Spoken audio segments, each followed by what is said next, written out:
말씀 보겠습니다. 하나님의 말씀은 사도행전 13장 1절에서 3절입니다. 1절에서 3절이고 우리 짧은 구절이기 때문에 함께 교독하겠습니다. 시작. 안디옥 교회에 선지자들과 교사들이 있으니 곧 바나바와 니게르라 하는 시므온과 구레네 사람 루기오와 분봉왕 헤롯의 젖동생 마나엔과 및 사울이라. 주를 섬겨 금식할 때 성령이 이르시되 내가 불러 시키는 일을 위하여 바나바와 사울을 따로 세우라 하시니 이에 금식하며 기도하고 두 사람에게 안수하여 보내니라. 아멘.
여러분, 일상에서 흔히 쓰는 영어 단어 중에서 시그니처라는 그런 말이 있습니다.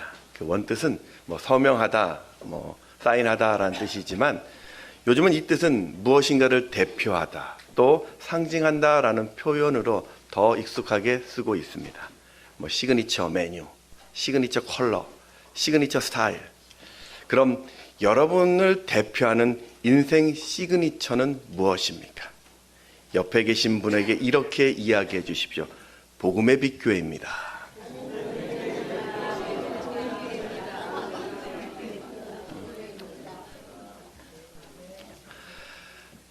네, 우리 교회는 오늘 설립 44주년을 맞았죠. 지난 시간 하나님이 우리 교회 또 여러분에게 많은 은혜를 주셨습니다.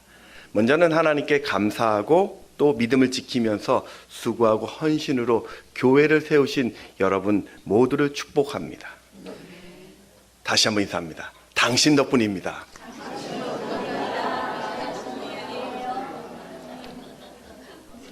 네.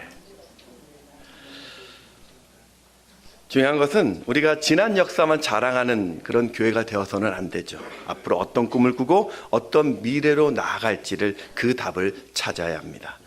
그럼 우리 교회는 어떤 교회가 되어야 할까? 성경에는 참 많은 교회들이 나옵니다. 뭐 예루살렘 교회, 빌립보 교회, 뭐 데살로니가 교회, 에베소 교회. 오늘 본문에는 안디옥 교회가 등장합니다. 사도행전 11장에 보면 이 안디옥 교회를 통해서 처음으로 그리스도인이라는 단어가 사용되기 시작합니다. 그리스도인이라는 뜻은 그리스도에게 속한 사람, 그리스도의 노예, 그리스도처럼 사는 사람이란 뜻입니다. 세상 사람들은 이 안디옥 교인을 통해서 예수를 보았다는 말입니다. 그만큼 그들의 믿음을 인정한 것이죠. 저는 이 안디옥 교회를 살펴보면서 이 안디옥 교회의 매력을 우리 것을 좀 만들어서 우리 교회가 하나님 앞에 기뻐하시는 교회로 서고자 합니다. 자, 안디옥 교회의 매력이 무엇일까요? 첫 번째는 성령으로 하나 된 교회였습니다. 안디옥이라는 지역은 지중해 해변에 위치한 곳입니다. 오른쪽 위쪽에 있죠. 지금은 이 도시는 지중해 해변에 위치한 아름다운 도시예요. 당시 로마와 알렉산드리아에 이어서 세 번째로 큰 도시가 바로 이 안디옥이었습니다. 당시 인구가 한 50만 명 정도 거주한다고 해요. 동서양 교통의 중심지였고 부가 넘치는 우상의 도시였습니다. 이곳에는 아폴로 신과 아르테미우스 신을 섬기는 유명한 신전이 있었고 그 신전을 중심으로 성적인 타락과 부패가 만연한 곳이었습니다. 사도행전 8장에 보면 예루살렘 교회가 핍박을 받자 성도들이 곳곳으로 흩어지는데 그 일부가 이 안디옥 교회로 와서 자발적으로 교회를 세웁니다. 가난한 피난민들이 와서 세운 교회니 그 교회 자체가 연약했습니다. 심지어 교회 지도자도 없었습니다. 그런데 개척한 지 2년이 채 되지 않아서 놀라운 부흥을 맛봅니다. 이유가 바로 이 안디옥 교회는 성령이 함께한 교회였습니다. 뭐 하나 갖춘 것 없는 그 초라한 교회가 세상의 시그니처 교회가 될 수 있었던 것은 바로 성령 때문이었습니다. 오늘 1절에 보면 이 안디옥에는 이 교회에는 핵심 리더가 5명이 등장합니다. 우리 같이 한번 읽어보겠습니다. 시작. 안디옥 교회에 선지자들과 교사들이 있으니 곧 바나바와 니게르라 하는 시므온과 구레네 사람 루기오와 분봉왕 헤롯의 젖동생 마나안과 및 시므온, 이 별명이 니게르라고 하죠. 니게르가 바로 우리가 알고 있는 흑인이란 뜻입니다. 그러니까 이 사람은 흑인 출신의 교회 리더입니다. 전통적으로 유대인들은 이방인들을 썩 선호하지 않지만 특별히 그 흑인들을 경멸했습니다. 왜냐하면 그들은 그 흑인들을 저주받은 자손이라고 생각했기 때문입니다. 루기오라는 사람은 아프리카 구레네 사람이라고 이야기하죠. 학자들은 아프리카 사람이 이 안디옥이라는 곳에 와서 활동할 수 있는 방법은 딱 2가지밖에 없다고 합니다. 그 하나는 도망친 노예이거나 아니면 석방된 노예. 결국 루기오라는 이 사람은 흑인의 노예 출신입니다. 마나엔이라는 사람은 헤롯의 친동생이라고 소개되죠. 젖동생이라고 소개됩니다. 그는 기독교를 박해했던 바로 헤롯 그 가문의 출신입니다. 사울은 어떻습니까? 최초의 순교자 그 스데반을 죽이는데 이 가장 앞장섰던 교회의 박해자였습니다. 바나바는 예루살렘 그 사도들이 그 파송한 유일한 지도자였죠. 이렇게 출신이나 인종이나 나이나 상황이 너무나도 차이가 납니다. 열정적이지만 깐깐했었던 이 바울과 느긋하지만 한 명 한 명 품어주는 바나바가 같이 함께 일을 합니다. 모든 것을 갖춘 최고의 왕족 출신과 아무것도 없는 노예 출신이 함께 동역을 하고 있습니다. 이게 조합이 됩니까? 아마도 누군가는 교회를 핍박한 저 사람이 원수라고 분을 낼 수 있었고, 또 누군가는 지금도 교회를 핍박하는 가문이라고 불편해하지 않겠을까요? 누군가는 노예 출신이라고 멸시하고, 또 누군가는 저주받은 사람이라고 경면했을지도 모릅니다. 여러분, 지도자가 이런 상황이면 교회의 갈등과 분열은 지극히 당연합니다. 우리가 아는 고린도 교회를 생각해 보십시오. 고린도도 안디옥처럼 무역의 중심지였습니다. 많은 인구가 살고 있었고 우상 숭배와 부패가 만연한 도시였습니다. 이 고린도 교회도 참 많은 것을 가진 교회였습니다. 각종 은사들이 넘쳤는데 그 내부는 바울파, 아볼로파, 게바파, 그리스도파로 분열되어 있었습니다. 그들은 각자 자신이 전통이라고 주장하면서 갈등 중이었습니다. 그래서 바울은 그 교회를 향해서 마음과 뜻을 온전히 합하라고 강력하게 권고합니다. 고린도전서 1장 10절을 말씀 읽습니다. 시작. 그리스도의 이름으로 너희를 권하노니 모두가 같은 말을 하고 너희 가운데 분쟁이 없이 같은 마음과 같은 뜻으로 온전히 합하라. 하지만 이 안디옥 교회는 달랐어요. 안디옥 교회는 성령이 주인된 교회였습니다. 성령이 시키는 일을 하던 교회였어요. 그래서 그들은 성령 안에서 서로의 차이를 다 인정하면서 한 몸을 이루고 있었습니다. 여러분, 교회의 본질은 성령입니다. 왜냐하면 교회는 이 성령의 역사로부터 시작되었기 때문입니다. 그래서 성령이 주인된 교회는 내 생각, 내 의지와 상관없이 오직 하나님의 뜻에 집중하게 됩니다. 무엇이 하나님을 기쁘시게 하는지에 초점을 맞추기 때문에 차별은 깨지고 장벽은 무너져서 완벽한 하모니를 이루게 되죠. 오늘 우리 교회도 다양한 분들이 계십니다. 학력이 높은 분도 계시고 또 낮은 분도 계세요. 오래 다니신 분도 계시고 또 새로 오신 분도 계십니다. 물질적으로 여유 있는 분도 계시고 또 물질이 적은 분도 계십니다. 피 끓는 청춘도 있고 또 인생의 경험이 지긋한 장년분들도 계십니다. 고향도 다르고 사회적인 지위도 달라요. 직업도 취미도 또 찬양 스타일도 믿음의 스타일도 살아가는 인생의 방법도 다 다릅니다. 이런 차이에도 불구하고 우리가 한 교회를 이룰 수 있는 것은 내 능력으로 구원받아 이곳에 있는 것이 아니라 그런 나의 형편과 상관없이 모두가 다 하나님의 똑같은 은혜로 구원받았기 때문입니다. 그래서 우리는 성령 안에서 서로를 생각해야 합니다. 나를 사랑하신 하나님이 저 형제도 사랑하고 있음을 알고 이 편견과 차별을 뛰어넘어야 합니다. 우리 빌립보서 2장 3절 말씀 같이 읽습니다. 시작. 아무 일에든지 다툼이나 허영으로 하지 말고 오직 겸손한 마음으로 각각 자기보다 남을 낮게 여기고. 그래서 우리 좋은 교회는 성령 안에서 나보다 남을 더 낮게 여기는 교회입니다. 건강한 교회는 그 사람 안에 거하시는 성령님을 보고 그를 인정하는 교회죠. 그러면 우리가 가진 것이 없어도 그 그를 주님의 일꾼으로 인정하게 돼요. 지식이 좀 짧아도 주님의 일꾼으로 인정하게 됩니다. 신앙의 연수가 짧아도 주님의 일꾼으로 인정합니다. 사랑하는 여러분, 오늘 내 기준으로 사람들을 제한하지 마십시오. 성령이 우리 교회의 주인이 되도록 그 성령께 순종하십시오. 세상 사람들이 판단하는 그 판단으로 그 형제를 판단하는 것이 아니라 성령께 물어보십시오. 하나님은 모든 것을 합력하여 하나님의 뜻을 이루어 가실 것입니다. 그렇게 성령으로 한 몸을 이루는 우리 교회가 되도록 기도해 주십시오. 자, 두 번째는 안디옥 교회는 예배가 살아있는 교회였어요. 2절에 보면 주를 섬겨 금식할 때라고 합니다. 여기서 섬기다라는 뜻은 예배한다라는 뜻입니다. 새 번역 성경에 보면은 그 이 2절을 주를 예배하며 금식하고 있을 때라고 번역했습니다. 안디옥 교회는 금식하면서 예배한 것이죠.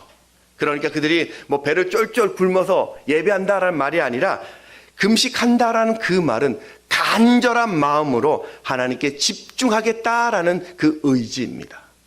그렇게 안디옥 교회는 온 마음을 다하여 예배의 진심이었습니다. 그럴 때 어떤 일이 벌어질까요? 오늘 바나바와 사울이 선교사로 세우라는 그 성령의 음성을 듣습니다. 보십시오. 이들이 올바로 예배했을 때 그곳에 하나님의 음성이 있었습니다. 온 마음으로 전심으로 예배했더니 하나님의 사명을 받게 됩니다. 어떻게 안디옥 교회는 이런 멋진 예배 모범을 가지고 있었을까요? 안디옥 교회를 개척한 사람들이 누구죠? 바로 예루살렘 교회 성도들이었습니다. 그들은 기독교 역사상 가장 감격적이고 놀라운 하나님의 임재를 경험한 사람들이었습니다. 그래서 그들은 예배하는 이 기쁨을 경험한 자들이에요. 날마다 성전에 모였고 날마다 가정에서 모여 함께 예배했던 사람들입니다. 우리 사도행전 2장 46절 말씀 같이 읽습니다. 시작. 성전에 모이기를 힘쓰고 집에서 떡을 떼며 기쁨과 순전한 마음으로 음식을 먹고. 안디옥 교회로 도망가서 교회를 개척했을 때도 이 사람들은 가장 먼저 사모했던 것이 바로 이 예배였을 것입니다. 여러분, 신앙의 영성이라는 것은 바로 예배로부터입니다. 오늘도 하나님은 하나님을 사모하고 또 하나님 앞에 그 거룩함으로 서려는 그 예배자를 찾고 계십니다. 요한복음 4장 23절에 보면 아버지께 참되게 예배하는 자들은 영과 진리로 예배할 때가 오나니 곧 이때라. 아버지께서는 자기에게 이렇게 예배하는 자들을 찾으시느니라. 우리 사무엘서에 보면은 우리 사무엘과 엘리 제사장 이야기가 나옵니다. 엘리 가문은요, 이스라엘의 제사장 가문이었습니다. 믿음 좋은 명문 가문이었습니다. 그런데 그 가정이 하나님의 심판을 받아서 멸망해 버립니다. 그에 반해서 평범하지만 신실하게 하나님을 믿었던 이 무명의 사무엘은 하나님을 빛내는 존귀한 인생을 살게 되죠. 이유가 무엇이었을까요? 바로 예배에 있었습니다. 엘리의 아들 홈리와 비느하스는 제사를 집례할 때 그 당시 제사는 오늘날 이야기하는 예배를 상징합니다. 그 제사를 집례할 때 그들은 하나님을 늘 무시하고 재물만 탐냈습니다. 성막에 수종드는 여인들과 성적인 음행을 벌였습니다. 하지만 사무엘은 하나님을 존중하는 마음으로 어디서든 경건한 예배자로 섰습니다. 여러분, 하나님은 하나님을 존중하는 자를 하나님도 존중하십니다. 하나님을 멸시하는 자를 하나님도 경멸합니다. 사무엘상 2장 30절 하반절에 보면 나를 존중히 여기는 자를 내가 존중히 여기고 나를 멸시하는 자를 내가 경멸하리라. 2차 세계대전 때였습니다. 전쟁은 늘 길어지고 사상자가 심각하게 발생되자 영국 정부는 성공의 주교였던 그 당시 윌리엄 템플에게 전쟁의 공포로 떨던 영국 국민들을 위해서 위로의 메시지를 부탁하였습니다. 그때 이 윌리엄 템플 주교는 그 국민들에게 선포했던 메시지가 여러분, 지금 우리가 그 어떤 것보다 전능하신 하나님께 예배할 때입니다 라고 선포했습니다. 그리고 이후 전쟁에 승리합니다. 여러분, 인생의 가장 큰 위로는 나를 만드신 하나님 안에 있습니다. 그 하나님을 전심으로 예배하면 내 영혼과 육체의 안식을 얻게 됩니다. 여러분이 그 하나님을 전심으로 예배할 때 하늘의 음성을 듣게 될 것이고, 전심으로 예배할 때 감격의 찬송을 누리게 될 것이고, 주님의 사랑이 내 영혼 구석구석을 다스리게 됨을 경험하게 될 것입니다. 그것이 오늘 여러분이 이 교회에 오는 이유여야 할 것입니다. 저희 교회는 여러분 그거 아십니까? 고양이도 와서 예배합니다. 네, 모르시는군요. 오늘 1부 때도 보면 이 로비까지 고양이가 아파서 멀뚱하게 있다가 예배하는 모습 은혜 받고 돌아갑니다. 오늘도 1부 때 왔다 가더라고요. 이렇게 로비에서 있다가 가고요. 금요일도 왔다 갔습니다. 제가 순간 당황한 게 그 검은 고양이가 있어가지고 제가 깜짝깜짝 놀랐는데, 여러분 온전한 예배를 드리는 일에 최선을 다하십시오. 우리가 온 마음을 다하여 이 시간에 간절함으로 하나님을 예배하십시오. 정말 이 하나님의 임재를 사모할 때 그 예배의 자리마다 하나님께서 때를 따라 돕는 은혜를 주실 것입니다. 오늘 여러분이 예배할 때 죄의 묵은 때가 벗겨질 것이고, 여러분이 예배할 때 하나님이 원하시는 사명을 듣게 될 것이고, 여러분이 예배할 때 살아갈 힘을 얻기를 소망합니다. 그렇게 하나님이 찾는 예배자 되시기를 주의 이름으로 축원합니다. 세 번째는 안디옥 교회는 영혼 구원의 앞장선 교회였습니다. 우리 2절과 3절 말씀을 같이 읽습니다. 시작. 금식할 때 성령이 이르시되 내가 불러 시키는 일을 위하여 바나바와 사울을 따로 세우라 하시니 이에 금식하며 기도하고 두 사람에게 안수하여 보내니라. 아멘. 이 안디옥 교회에 주셨던 성령의 음성이 2명의 선교사를 파송하라는 겁니다. 설립된 지 2년도 채 되지 않는 그 안디옥 교회에겐 이건 심각한 일이에요. 지금 안디옥 교회 안에도 할 일이 많습니다. 예배도 해야죠, 양육도 해야죠, 구제도 해야죠, 목양도 해야 되죠. 더구나 이 바나바와 사울은요, 이 안디옥 교회의 기둥이었습니다. 그 두 사람이 빠지면 분명히 안디옥 교회는 타격을 입습니다. 그런데도 안디옥 교회는 과감하게 순종합니다. 왜요? 무엇 때문에요? 여러분, 세상은 모든 것이 만들어질 때 그 목적이라는 것이 있습니다. 우리가 알고 있는 것처럼 컵은 물을 담기 위해서 만들어진 거고요. 자동차는 빨리 움직이기 위해서, 시계는 시간을 보기 위해서, 그리고 의자는 앉기 위해서요. 그렇다면 오늘 우리 인생은 왜 이 땅에 창조되었을까요? 창세기 12장에 보면 하나님이 아브라함을 부르셨을 때 그 부르심의 목적을 분명히 말씀하십니다. 너로 큰 민족을 이루게 할 것이다. 너의 이름을 창대케 할 것이고 복의 근원이 되게 할 것이다. 우리 창세기 12장 3절에 보면 그리고 나서 땅의 모든 족속이 너로 말미암아 복을 얻을 것이라 하신지라. 그러니까 우리가 복받는 것은요, 우리 복의 근원이 되는 것은요, 우리를 통하여 우리 주변에 있는 땅이 복을 얻게 하기 위함이라고 이야기합니다. 여러분, 아브라함이 받은 축복은요, 자신만, 자기 가정만 잘 사는 것이 아니었습니다. 그럼 이 땅에서 죽어가는 모든 인생들이 누려야 할 복은 무엇입니까? 바로 영혼 구원입니다. 이 복음 증거를 지역별로 나누면 크게 해외에서 복음, 영혼을 구원하는 것을 우리는 선교라고 이야기하고요. 또 전도는 국내에서 영혼 구원을 하는 것으로 그냥 간단하게 구별할 수 있습니다. 흔히 선교하자라고 이야기하면, 야, 우리 교회 그게 무슨 유익이 되냐? 해외에 있는 그 영혼들이 돌아온다고 우리 교회 오는 것도 아닌데 그게 우리와 무슨 상관이 있느냐? 재정만 낭비하는 것이다. 시간 낭비다. 인력 낭비다. 야, 선교 대신에 전도해 라고 종종 이야기합니다. 선교는 그 자체가 희생 맞습니다. 물질도 시간도 희생하는 것입니다. 그럼에도 불구하고 교회가 희생할 때 해외에 복음을 알지 못한 그가 하나님께로 돌아온다면 우리는 그 희생을 감수해야 합니다. 왜냐하면 그것이 하나님이 기뻐하시기 때문이에요. 안디옥 교회가 파송했던 이 바나바와 사울, 안디옥 교회는 아마도 그때 참 많은 손해를 입었을 것입니다.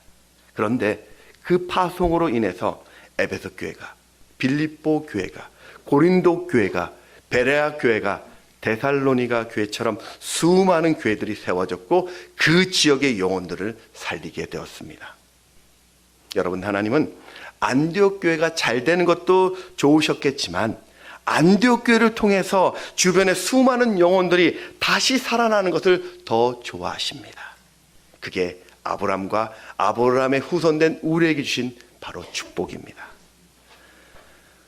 1903년 11월에 프랭크 제너라는 사람이 영국 출신인데 호주 선원으로 했던 그 사역했던 사람의 이야기입니다. 그는 어릴 적부터 이 잦은 질병을 알았어요. 호주 해군에 입대해서 어떤 해군으로 있다가 탈영을 하고 또 입대하고 반복하다가 1937년 제대를 합니다. 그러던 어느 날 방탕한 생활하던 그가 누군가의 복음을 듣고 예수를 만납니다. 참회의 눈물을 흘리고 있던 그가 하나님 앞에 결심한 것이 내가 하루에 10명의 불신자를 만나겠다라고 결심을 합니다. 매일 아침 5시에 일어나서 기도를 했고 하루에 10명에게 전도를 합니다. 그것을 무려 28년 동안 단 하루도 빠지지 않고요. 그렇게 그는 시드니의 조지 스트리트 거리에 나가서 노방 전도를 했어요. 근데 노방 전도를 할 때 그 복음은 아주 단순했어요. 만나는 사람마다 만일 당신이 오늘 24시간 안에 세상을 떠난다면 당신은 천국에 있겠습니까? 지옥에 있겠습니까? 이게 전부였다고 합니다. 근데 전도의 열매는 하나도 없었대요. 28년 동안 한 명도 없었습니다. 회신자가 단 한 명도 생기지 않았습니다. 이분이 세월이 흘러서 건강이 약화되어서 더 이상 전도할 수 없게 되자 이 제너라는 이분이 자신의 어떤 전도의 삶을 돌이켜보면서 열매 없는 열심이었다고 한숨을 내쉬고 후회를 합니다. 그런데 신기한 일이 벌어집니다. 영국의 한 침례교회 담임 목사님이셨던 딕신 목사님이 어느 날 자신의 교회에 등록했던 2명의 해군 병사에게 간증을 듣는데 이들은 호주에 갔을 때 거리에서 누군가의 전도를 받았는데 그 말이 너무나도 신경이 쓰여서 영국에 오자마자 교회에 왔다는 거예요. 얼마 후 이 목사님은 LA 미국으로 가서 집회를 하는데 거기서도 이런 비슷한 간증을 듣습니다. 4명의 목사와 3명의 선교사를 만났는데 그들이 오래전에 호주 시드니에 갔다가 어떤 한 사람에게 같은 질문을 받았고 그래서 예수를 영접하게 되었다고, 목회자가 되었다고 고백합니다. 이분이 또 인도 집회를 갔는데 그 행사를 주관하던 사람이 자신이 호주 외교관으로 있을 때 어떤 한 노인의 이야기를 듣고 예수를 믿게 되었다고 고백합니다. 이 목사님이 도대체 이 사람의 영향력이 어떨까라고 확인해 봤다고 합니다. 그랬더니 3년 동안 확인한 결과가 그의 전도로 무려 14만 6천 명이 교회로 오게 되었다고 합니다. 이 목사님이 호주를 가게 되었는데 이분이 너무너무 궁금해가지고 수소문 끝에 그를 만납니다. 병상에 있었던 그 제너에게 이 이야기를 다 전해주자 제너가 눈물을 흘리면서 자신은 그것도 모르고 자신이 전도했던 그 삶을 후회된다고 했던 것이 죄송해서 하나님 저를 참아주셔서 감사합니다 라고 고백하고 얼마 후 주님 품에 안겼습니다. 이렇게 길거리에서 스쳐 지나가는 그 사람들에게 전한 이 말 한마디가 전 세계 사람들의 삶을 바꾸었습니다. 사랑하는 여러분, 성경은 건물을 교회라고 말하지 않습니다. 예수님을 영접한 여러분 한 분 한 분을 교회라고 말합니다. 여러분이 살아있는 그 삶의 자리가 다 교회인 것입니다. 그리고 교회된 우리에게 주신 하나님의 최고의 사명은 영혼 구원입니다. 마가복음 16장 15절의 말씀 같이 읽습니다. 시작. 또 이르시되 너희는 온 천하에 다니며 만민에게 복음을 전파하라. 그래서 우리 교회는 올 7월에 베트남의 영혼 구원을 위해 아울리치를 갑니다. 또 당회는 4월에 미얀마의 그 영혼 구원을 위해서 선교 정탐을 떠납니다. 이 일을 위해서 또 여러분 기도로 또 재정으로 또 직접 참여해 주십시오. 그게 교회에 주신 하나님이 기뻐하시는 사명입니다. 또한 저희 교회는 매주 토요일마다 지역 영혼을 위해서 복음을 전하고 있습니다. 이 사명에도 적극적으로 동참해 주십시오. 여러분이 지역을 누빌 때, 그곳에 복음을 전할 때 이 문정동에 또 송파구 땅에 복음의 새 바람이 불 것입니다. 그게 하나님의 소망이에요. 또한 가을에 전도 축제를 하려고 합니다. 그러니 여러분, 아직도 하나님을 알지 못하는 그 인생에 방황하는 그를 좀 불쌍히 여겨주시고 VIP로 작정해 주십시오. 포기하지 마시고 잃어버린 그 영혼에게 주님의 마음이 전해지도록 여러분이 사람 낚는 어부가 되어 주십시오. 그렇게 우리는 세상으로 더 깊숙이 들어가 생명의 열매를 맺는 교회가 되어야 합니다. 마지막 네 번째는 이웃을 돌보는 교회였습니다. 사도행전 11장에 보면 예루살렘에 큰 흉년이 들었어요. 역사학자였던 요세푸스는 그 당시 흉년을 팔레스타인 땅 전체 인구의 3분의 1이 죽었다라고 기록합니다. 소식을 듣자 안디옥 교인들은 거액의 헌금을 모아서 예루살렘에 고통당하는 자들을 돕습니다. 여러분, 안디옥 교회는요, 이제 갓 태어난 신생 교회였어요. 예루살렘 교회에 비해서 교인도 많지 않습니다. 재정도 부족합니다. 자신들 역시도 열악한 형편인데도, 그런데도 그들은 이웃을 향하여 기꺼이 내 것을 내놓았습니다. 그래서 칭찬받는 교회가 됩니다. 왜 현대교회가 세상으로부터 언젠가부터 조롱과 비난의 대상이 되었을까요? 그 이유 중에 하나가 우리는 이웃에 대한 관심이 점점 인색해지기 시작합니다. 그저 우리끼리, 우리만. 근데 여러분, 그건 하나님의 뜻이 아닙니다. 요한복음 13장 34절의 말씀 같이 읽습니다. 시작. 새 계명을 너희에게 주노니 서로 사랑하라. 내가 너희를 사랑한 것 같이 너희도 서로 사랑하라. 아멘. 이 서로 사랑 안에는 우리 교우를 넘어서는 이웃을 이야기합니다. 감사한 것은 저희 교회 한 집사님의 헌신으로 저희가 주민센터를 통해서 이 지역에 연약하고 어려운 지체들을 위해서 무료로 미용 선교를 준비하고 계시는 분이 있습니다. 자신도 바쁘고 어려운데 기꺼이 그 섬김의 자리에 서려고 합니다. 또 어떤 분은 집이 멀어서 정말 한 달에 집이 먼 분이신데 이분이 한 달에 한 번씩 그 먼 곳에서 달려와서 이웃을 섬기고 계세요. 알아주지도 봐주지도 않는데 이웃의 필요가 있음을 알고 내가 어떻게 채울지에 대한 관심을 쏟고 있습니다. 저는 이게 교회라고 생각합니다. 우리 교회는 이제 곧 재건축을 앞두고 있습니다. 저는 우리 교회가 아름답게 지어지면 그 교회를 통해서 이 지역에 예수 사랑을 더 많이 전하는 교회가 되기를 꿈꾸고 있습니다. 세상이 지치고 힘든 사람이 불쑥 찾아와도 쉴 수 있는 그늘과 같은 교회. 문제를 갖고 찾아온 사람들이 끌어안고 사랑으로 품어줄 수 있는 교회. 따뜻한 말 한마디로 위로를 건네줄 수 있는 교회. 기꺼이 손을 내밀어 줄 수 있는 그런 교회가 되기를 소망합니다. 교인 수가 많아지고 재정이 풍부해지고 멋진 건물을 가지는 것도 참 좋지만 이웃들에게 기쁨이 무엇인지를 알려주고 영원한 생명을 전해주는 그런 교회가 되기를 소망합니다. 말씀을 정리하겠습니다. 여러분, 세상에는 참 많은 교회가 있어요. 저는 영어를 참 못하는데 영어에 보면 부정관사 이 A와 어와 정관사 더라는 것이 있습니다.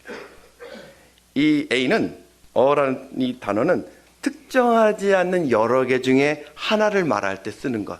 그냥 이 무리 중에 한 개 할 때 어를 쓰게 되고, 정관사 더는 바로 그것처럼 세상의 특별한 어느 하나를 특징할 때 더라는 단어를 씁니다. 저는 우리 교회가 세상 수많은 교회 중에 하나로 인식되는 어처치, 그런 평범한 교회가 되는 것이 아니라 하나님 앞에서 여러분 한 분 한 분이 다 기억되고 칭찬받는 세상에 특별한 바로 그 교회, 더 처치가 여러분으로 기억되기를 축복합니다. 우리 설립 44주년을 맞아 하나님이 우리에게 주신 그 미래의 사명이 있습니다. 성령으로 하나 되십시오. 전심으로 예배하십시오. 영혼 구원에 앞장서십시오. 여러분, 이웃을 섬겨주십시오. 하나님은 오늘 우리 교회의 주인이십니다. 우리 교회를 지휘하시는 분은 하나님이십니다. 반드시 그분이 우리 교회를 도우실 것입니다. 여러분의 인생을 멋지게 사용하실 것입니다. 그 하나님과 함께 행복의 길을 가는 저와 여러분 되시기를 주의 이름으로 축원합니다. 자, 하겠습니다.